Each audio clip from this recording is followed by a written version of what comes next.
You're Ben, right? I am. I'm Paul. How you doing? Paul, we met before. Yeah, over here. Hi, Paul. Anyway. We talked at SEO for SMB. I did, yeah. You did too, didn't I you? did too, yeah. Your name is? Ben Finklea. And your website is? Volacci.com. VOLACCI. What did you think of this event tonight? What did you get out of it? Well, the social media, of course, is huge, and everybody is clamoring for more ideas about how to use social media. And I think the main thing I got from it tonight was just a good general overview of here's specific actions that you can take. Here's what social media can and can't do. I think probably the most important thing that I learned was something that he said in the first 2 minutes of the talk, which was that your product or your idea has to really lend itself to social media, and people have to be excited about what you have. If you have something that's boring, don't waste your time with social media, because that's not what social media is for. So that's kind of, I guess, the main thing that I learned, because frankly most businesses are boring, and some of the most profitable businesses are quite boring. So social media probably doesn't work for most of the customers that we work for, but there's the occasional customer that we get that I think social media is and will become a much bigger part of what we do for them. So. Now, speaking of excitement, what do you do at Volacci? What is Volacci all about? Volacci is a search engine optimization and pay-per-click marketing company. We differentiate ourselves in a couple of ways. We're one of the only SEO companies that guarantees that you'll make more profit from your campaign than you spend on our services, or we'll work for free until you do. So that's kind of a unique guarantee in our industry. And we also do a lot of things that we learned ourselves. So one of the things that also sets us apart is that we started out as an online store, and we built our company around doing search engine marketing for our own website, and we learned a lot of things the hard way when our own money was on the line. And so, you know, a lot of SEOs, they became SEOs by studying SEO, and we learned it by building a business, and we have a very different perspective, I think, than most SEO companies do.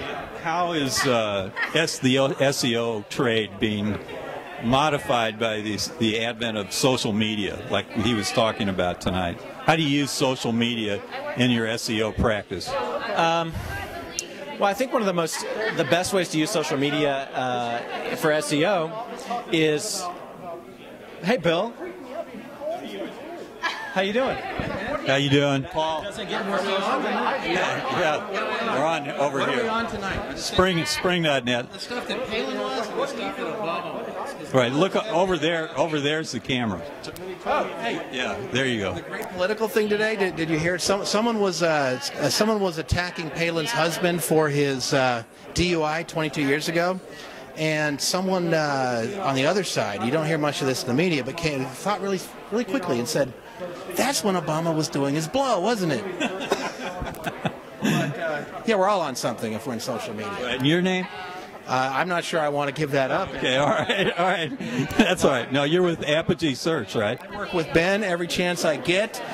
He supplies really great parties.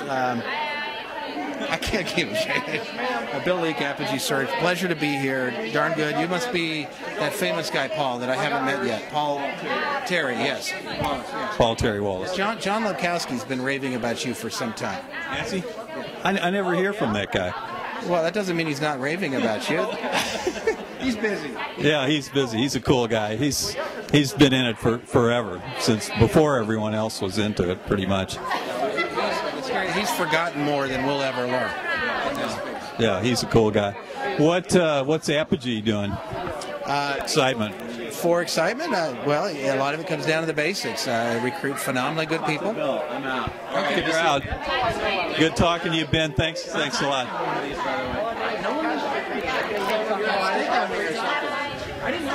So what did you get out of this thing tonight? And then we'll get back to Apogee a little bit. What I got out of this, and it was kind of interesting, is that there is an SEO and pay-per-click community and social media community in Austin outside of Apogee. So, and the neat thing is kind of looking at the new generation coming up and knowing that we need to do more outreach to stay in touch with them. So. No, come play. Yeah. It's all about Geo tonight. So I know. Here, say something. Hey, how you doing? See, that was great. Okay, I'm very uncomfortable on camera. Well, this is social media. When they had that Mashable event, that you were at the day camp, what did you do at the day camp? Worley and I sat for about 15 minutes and created a slide deck and then gave a presentation. And it was literally about 15 minutes of preparation, and we got up there and talked for an hour. You were a judge too, right? Yes. Oh, yeah. The judge on the on what was that? What's that thing called that they do? I can't think of it, but that kind of on-the-fly ad hoc startup thing that they do. Yeah. That was fun. Yeah, I was on one of the teams. We came in second. Were you on the pirate team? Pirate team, yeah. Yeah, right. As it should be. Well done, and we would, if it was nothing but enthusiasm, y'all would have won. But we just didn't think you were going to make any money. Yeah, that's true. Well, so what did you get out of this specifically tonight? What was the specific piece that sticks out in your mind? The specific piece that sticks out about the presentation itself, or about the community that's other than the tables being too small here. I would say it comes back to the basics of social media. It's about conversations. It's about having a story and being authentic about it. It comes down to do you have something that's worth saying, and are you willing to take honest feedback from other folks if they come back and say, that story wasn't worth saying, and then adjusting. We tell a bunch of our clients, if they can't stand the heat, don't go in the kitchen, because social media is going to strip it, and properly done is going to kind of reduce you down to first principles and then build you back up again. And talk about startups that don't consider monetization, and it seems like I see a lot of websites that have a lot going on. It looks like there's millions going into them, but I don't see even one little bit of monetization on them. Why is that? Well, there are many things that motivate people. The good news about the human race is we're not 100% money motivated. In fact, some of the best humans out there are almost not at all money motivated, and so you would expect to see that reflected in the web ecosystem. And some of the sites that have ended up monetizing the best, like Skype, started out paying it forward and paying it forward and paying it forward, or Hotmail or others. So a lot of times it's just about doing something really cool, leaving the campsite better, adding value. Every once in a while, one of those things is a rocket ship, and then a monetization path presents itself. Others, like Wikipedia, still have no monetization, and yet they're monstrous.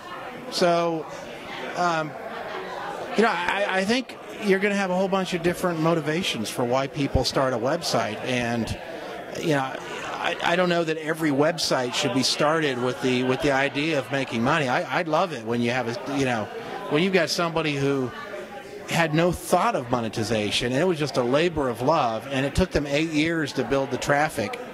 And then all of a sudden they figure out a way to monetize it, quit their day job, but they monetize it in a way that it's not detracting from the major mission of the website. Now that to me is like, wow, that's a great human story. In other words, not invasive. Not invasive, still a place people go and feel that it's adding far more value to the world than it's taken away. So what kind of projects are you doing now? And tell me about some of the social networks that you take part in. Well, they don't let me out of the office very much anymore. So I only get out in public a few times a month. The rest of the time I'm caged up. But I'm pretty active in LinkedIn, which is kind of a social network for old guys like myself. I'm 42. More and more active in Facebook. I'm on Twitter, but not active there. Probably should be. And a couple others, but between Facebook and LinkedIn, I think you've kind of hit the 80-20 in most cases. So for folks who are trying to be, I'll vote on Dig. There are a couple other places where I'll do stuff on Spin, which is Danny Sullivan's search engine optimization Dig-like thing. But Facebook and LinkedIn is going to get you 80% of the way there in most cases, unless you're in a weird vertical. All right, give us an Apogee search case study. a good and a good interesting